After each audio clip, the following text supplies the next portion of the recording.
Hey guys, today I'm going to be doing a book review on The Empress by Gigi Griffis.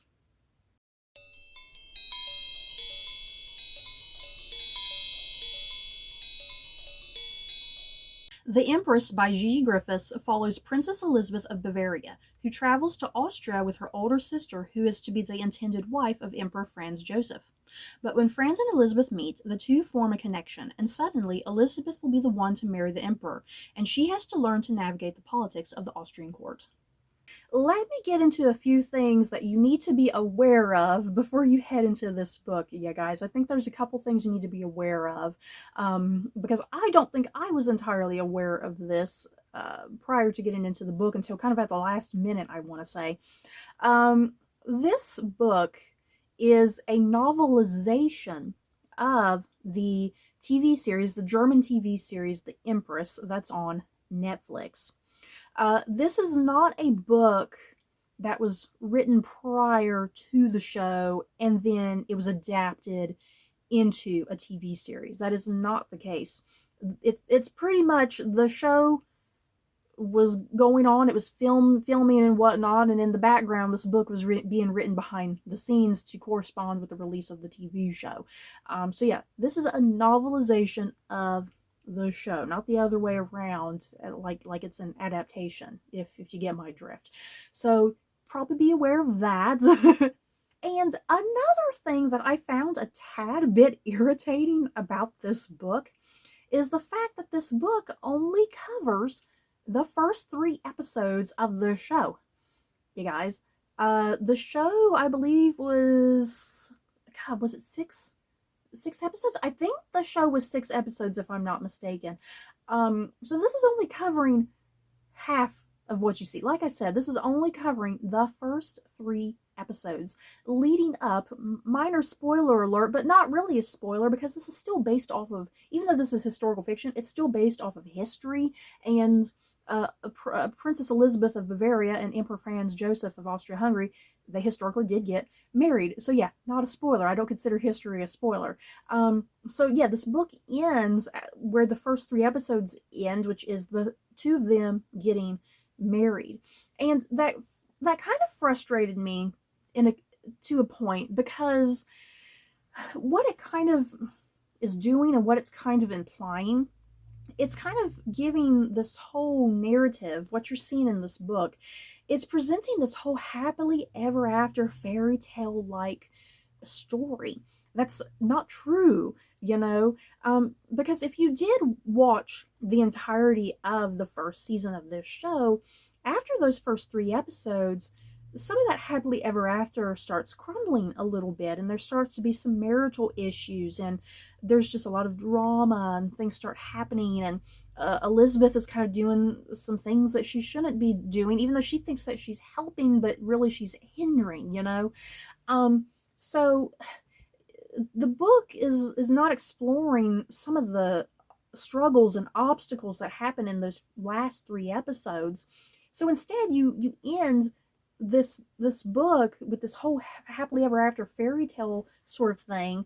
And yeah, in reality, Emperor Franz Joseph and Empress Elizabeth, in reality, they had a lot of issues with each other. She had a rather eccentric behavior.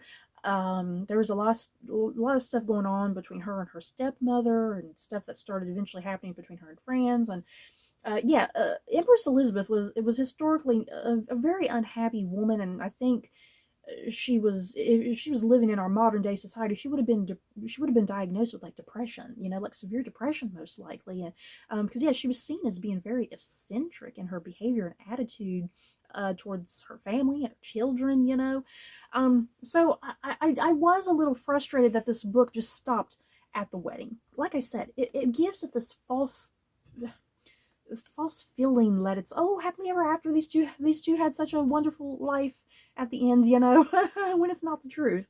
And for another thing, since this book does cut off half of the season, I feel like it's the second half of the season where some of Elizabeth's best character growth and development occurs. It's in those particular episodes, because The whole first season is about Elizabeth really struggling, trying to fit into the Austria-Hungary court and trying to find her place. And she's so well intentioned, but a lot of stuff really severely backfires on her and comes across negatively when all she desires is to help the people. You know, she wants to be an amazing empress, and she wants Emperor Franz Joseph to be a great emperor. You know, she wants the people to open up to them and trust them, but just little stupid things kind of keep happening that start pushing that back, you know, because yeah, this is a time period where these European monarchies are just one by one, they're all decaying and dying, you know, all the revolts and revolutions amongst, you know, the lower classes and stuff.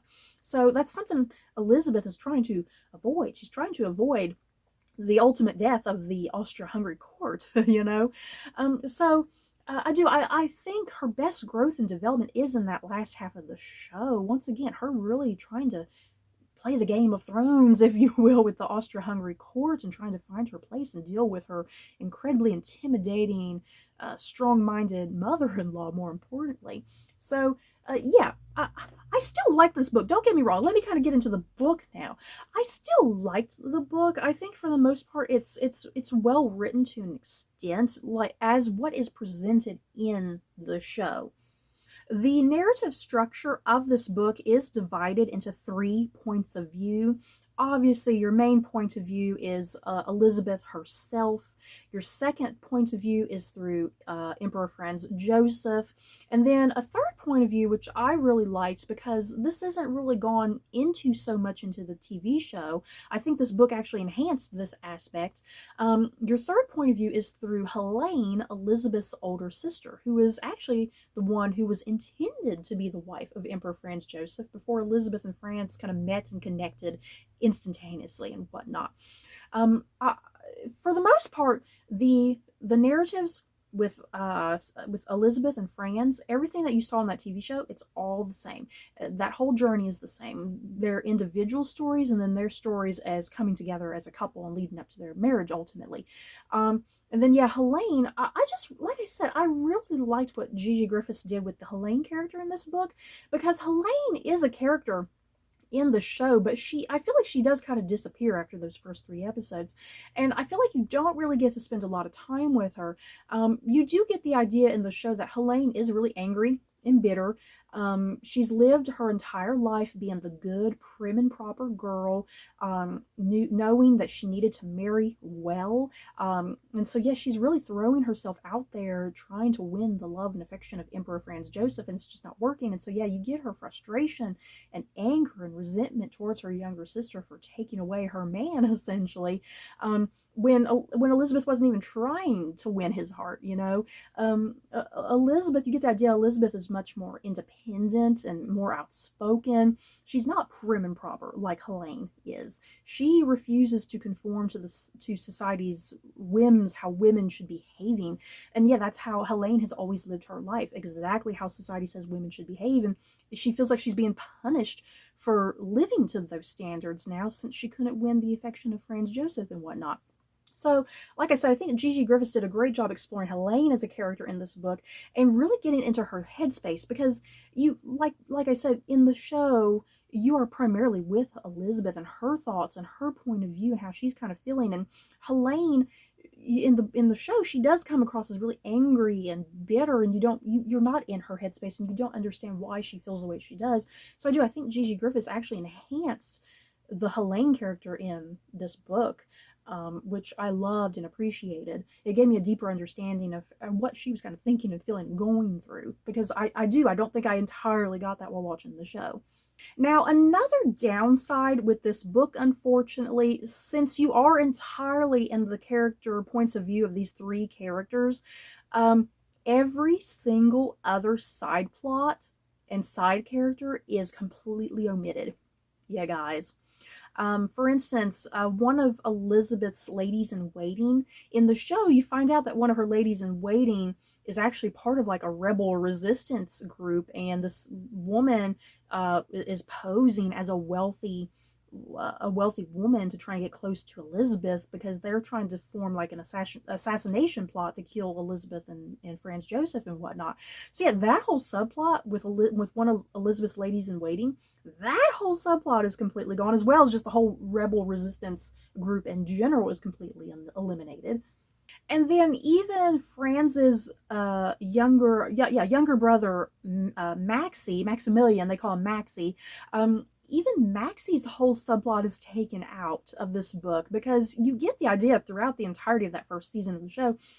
Maxie has his own kind of anger and bitterness towards the monarchy and towards his mother and brother, and he really feels like, hey, I should be the one who's in charge of this country, I should be the emperor. And yet in the backdrop of everything going on in every episode, he's kind of slowly plotting out this whole coup that he plans on enacting and whatnot. So yeah, Maxie is still a character that's heavily focused on in this book, but not to the extent of how he is in the show, with the whole subplot with the coup going on in the background and whatnot.